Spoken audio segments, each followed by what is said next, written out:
sort of heart attack that we suffered as a country back in 2008. There's a lot of heart problems today, aren't there? There are. Yeah. You're right. Sorry, okay, what shall I say? Body blow that happened in 2000. It's actually quite a poor point, Chris, joking aside. What happened in 2008 wasn't just any old recession. It wasn't just a blip on an economist graph. It was a terrible kind of shuddering crisis in the way in which we run our economy. Our whole banking system, which is like a heart pumping sort of, blood around the economy, just seized up.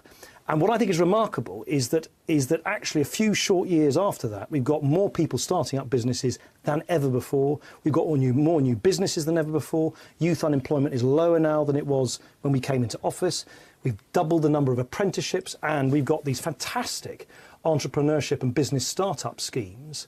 I was with some folk earlier today, for instance, telling me that one of the business startup schemes, it's brilliant. A third of them have gone to entrepreneurs setting up their own businesses who come from black minority ethnic backgrounds, where we've got still where there's a real problem of bank lending and people making sure that the right support is given for folk in those communities to start businesses. So I think it's a really good thing. Of course, we've got to carry it on because it makes sense for government to give you a helping hand to get going. Then you've got to stand on your own 2 feet.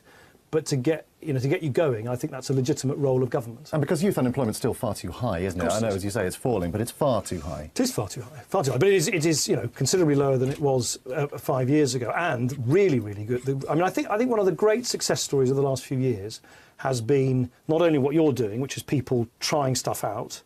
And this is quite an American-style thing, actually, trying and being ready to fail and then dust yourself down and have another go, which is a really important entrepreneurial instinct. But the other thing, I think, is apprenticeships. We've had 2 million new apprentices start over the last few years. I think we can double the number of businesses taking on apprentices in the future.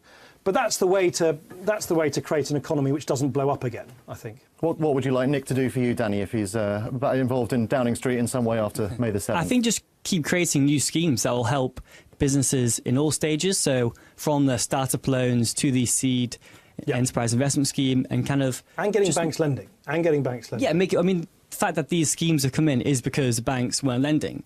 So, and I know how much these schemes have helped people get investment and encouraging investors to invest in people like me for my Business Chef database. So it is encouraging Chef people as in CHEF? Yes, right. Chef database. All right, that's your plug. Well done. Let's get another question. Hi, I'm April. I'm 23 and I'm from London. I'm currently still sharing a room with my sister. Yeah. I would love to rent. I'd one day love to buy, but it's far too expensive. The houses that we're seeing that are plugged as being affordable are not affordable. What is it that you can do for people like me? 3 things. Firstly, it sounds simple, but we just haven't done it as a country for years and years and years. But this is not a political point, by the way. This is, governments of all different persuasions. We just don't build enough homes. Simple as that. We just don't build enough homes.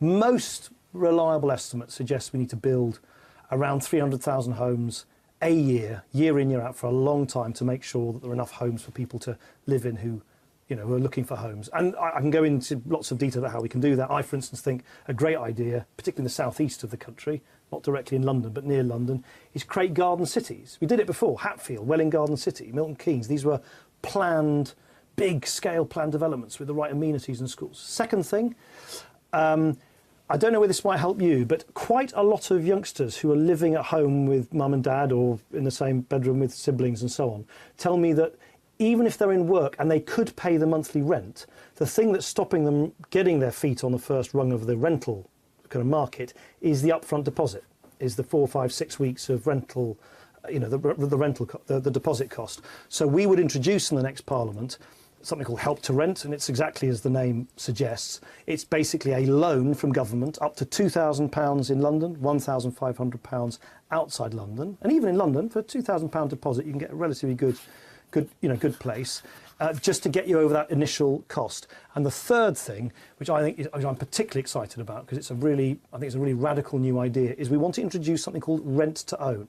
And basically what it involves is you renting a newly built property from a housing association, but every time you pay rent, you build a stake of ownership in it. So over time, you can actually own the property. So how much would April have to pay in London a month for that property?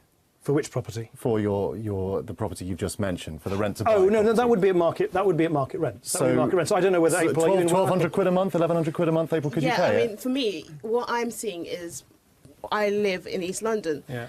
Where I live, the rents have just gone sky high. Yeah. We've got people moving into London from other parts of the UK.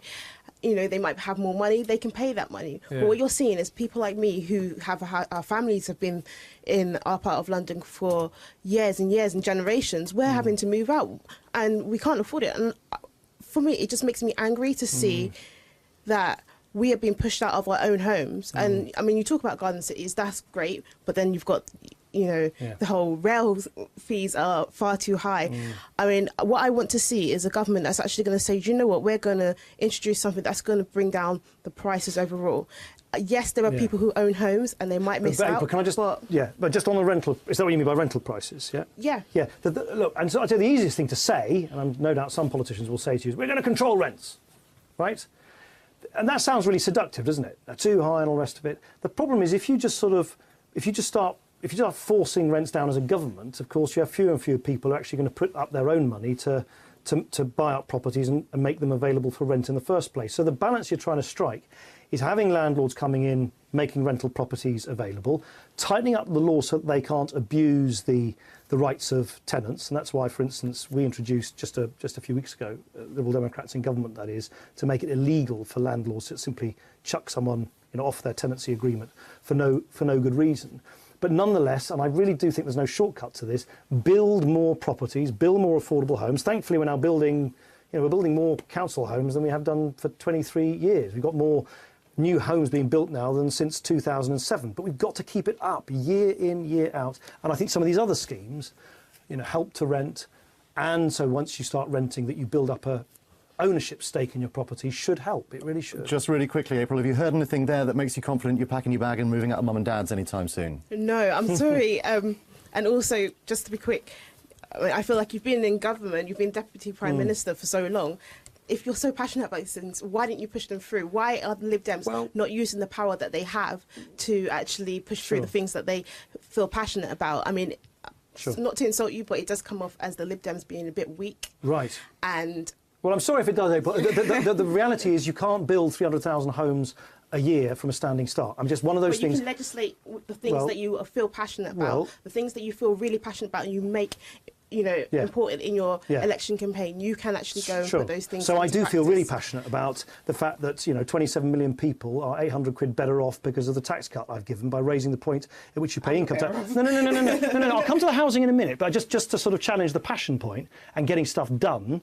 There are millions of people now who are paying less tax. They don't have to pay any income tax on the first 10,600 quid they earn because of Lib Dems. There are little kids in school having free meals at lunchtime, healthy meals in their tummies so they can concentrate in class in the afternoon because of Lib Dems. We've had 2 million new apprentices start because of the work that Vince Cable and Lib Dems have done. The pension system has changed completely. There was total injustice against women in the pension. I know, hang on, I'll come to... You're kind of going into party political broadcast. No. April was challenging what stuff are you doing. April wants to know whether she can move out of her mum and dad's house. Yes, and the point I was trying to make, well, hang on, it doesn't come from nothing that we're now building more homes, new homes than we have done since 2007.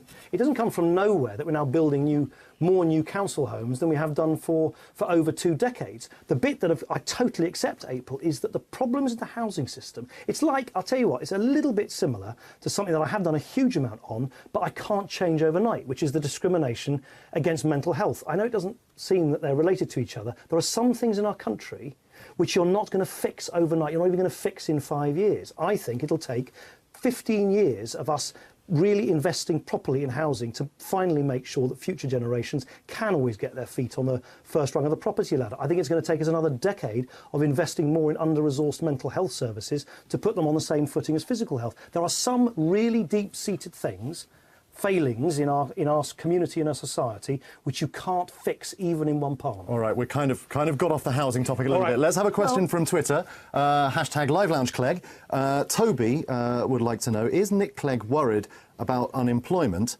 Does he know what time the job centre opens on the 8th of May? Do I know what the job? What, for myself? I think that's what Toby may very subtly be getting at there, Nick. So yes. not a very good pun, but anyway, no, I'm confident. I know Toby's not here to answer, but he'll use the hashtag. Don't worry. Sure. Live Lounge Clegg. I'm sure he'll be on. Yeah. No, I'm sure he will. No, I am. If he's asking in a slightly roundabout way about my own you're going to get beaten in your own constituency in Sheffield, Hallam, where there are posters going up that look like this from the NUS tomorrow that say, if we can get this on camera, if you're watching online, liar, liar. Yep. It's not going to go away, is it?